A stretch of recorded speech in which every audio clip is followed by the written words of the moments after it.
dito na sa pagkikita nito ni BBM at saka ni Leni Robredo. Alam nyo sa totoo lang, sinasabi nila na trabaho lang yung pinunta. Ano ba talaga pinunta mo na trabaho ron? 'Di ba? Kasi sa ganito pong sitwasyon natin na napakarami pong problema ng Pilipinas, pupunta ka sa isang lugar na alam mo na baluarte ni Leni Robredo na pambato ng kalaban mo. Supposedly, kalaban mo yung mga pink. Pinaka sikat na kalaban ng administrasyon. Tapos yung timing pagkatapos magdeklara ng pangunahing presidential aspirant, number 1 na presidential aspirant na si BP Sara, talagang pagdududahan na politika yung habol mo sa Naga City. Ngayon, kung sinasabi mo sana na trabaho lang yung pinunta mo ron, asan yung patunay na may trabaho kang pinuntahan dun? Meron ka bang in-inaugurate na Bukana Bridge? Kasi laki ng Bukana Bridge. Meron ka bang in-inaugurate na airport? Meron ka bang in-inaugurate na mahahabang highway? 'Di ba? Kung trabaho ang pinunta mo doon, meron bang regional center na mga ospital na in-inaugurate ka? O kahit na groundbreaking man lang? Ano yung sinasabi mong trabaho? Hindi politika ang pinunta ko rito, kundi trabaho. Ano yung trinabaho mo?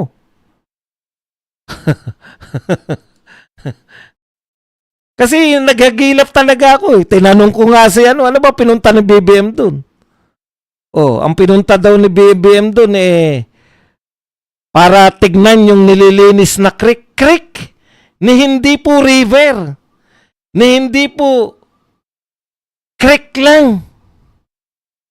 Imagine. Kahit nga po yung DepEd Secretary, hindi po pag-aaksaya po ng oras sa mga matitinong gobyerno, kung creek lang po yung lilinisin hindi nililinis lilinisin. Creek yung planong linisin.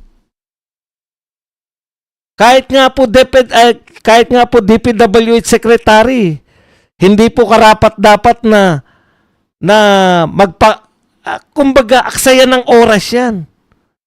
Ang liit na proyekto para pag-aksaya ng panahon ng isang DPWH Secretary. Yung creek. Tapos, presidente pa ng Pilipinas ang pupunta.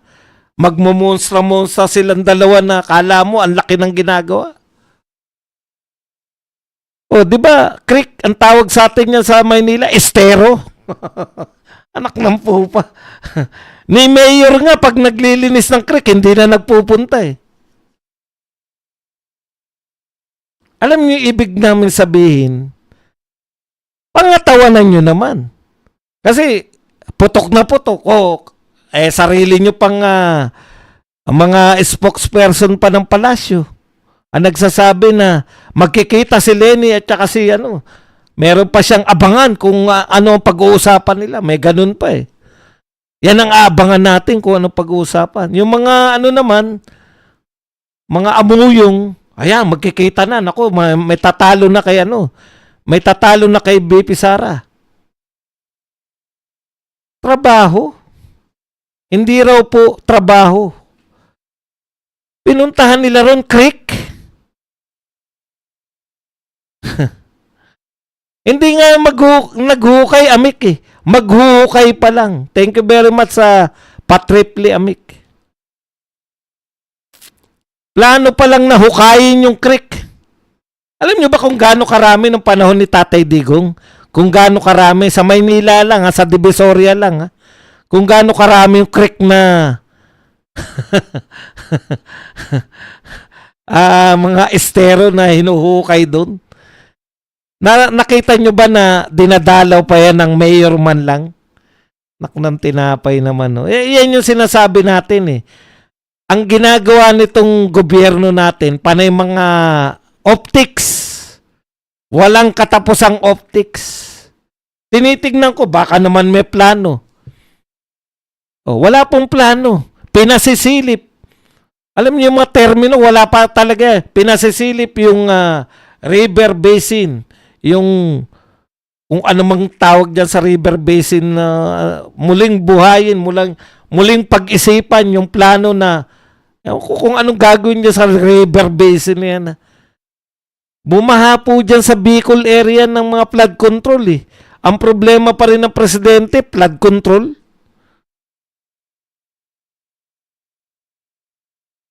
Sasabihin ninyo walang politika. Ano po yung trinabaho? Creek? Estero? Mapapamura ka talaga kahit hindi ka marunong magmura eh. Sayang po ang oras ng isang presidente para pumunta at silipin ng isang creek.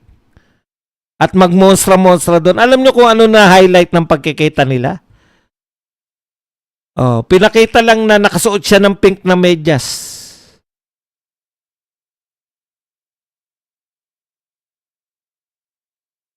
Wala na lahat nung na-excite. Lahat nung na-excite nung magkikita sila, nawala ng gana.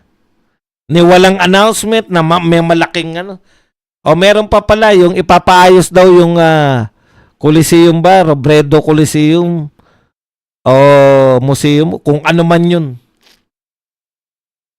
Hindi naman na po kayo na kailangan ng presidente sa ganyang mga trabaho. Politika, okay pa kung umamin kayo. Magsasanib kami. Yung mga dating magkakaaway ay magsasanib para sa bansa. Buti pa, ganun yung sinabi nyo.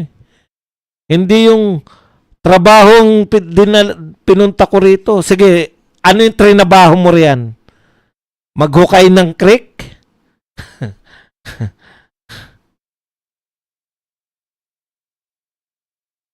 Ang ibig sabihin po ng optics, 'di ba, yung isa pang tawag yan sa photo ops lang, yung pagpapakita lang, yung pakitang gilas lang. Yung kunwari may ginagawa, wala naman. Tingnan nyo po, yung mga gumaganong-ganon na naman, mahilig si BBM sa ganyan eh. Doon sila magpapapicture sa gumagano. Si Lenny din, parehong-pareho sila. Parehong-pareho sila mahilig dyan. Pero kung gusto nyo pa ng meaning talaga ng optics, madali lang pong tignan yan sa ano, pero tignan na rin natin. Relating to eye or vision. Optics in politics. Yan, tignan natin. Para mas malinaw sa inyo. Maganda yung mga meaning talaga eh. Optics refers to the way action, events, and policies are perceived by the public. Yun lang po yung public perception lang. Yung maganda lang tignan. Yun po ang meaning ng optics. Kaya pag naroon kayo, nagdudurog ng... Pag nagpakita si Marcos na nagdudurog na semento, di ba ang gandang optics nun? Pag tinuturo niya na wala namang... Tignan nyo to, wala namang... Yun po mga optics. Wala namang tinayo dito ni isang araw na trabaho, wala.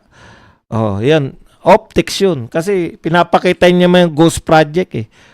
Pakitang tao. Yun lang. So lahat po to, yung mga mahilig sila ni Vince Dizon dyan eh. Ang tanong po, asa na yung makukulong bago magpasko? Wala na rin. Ano bang Pasko yan? Baka 2028 yan, pag Pasko na, naghukay ng creek.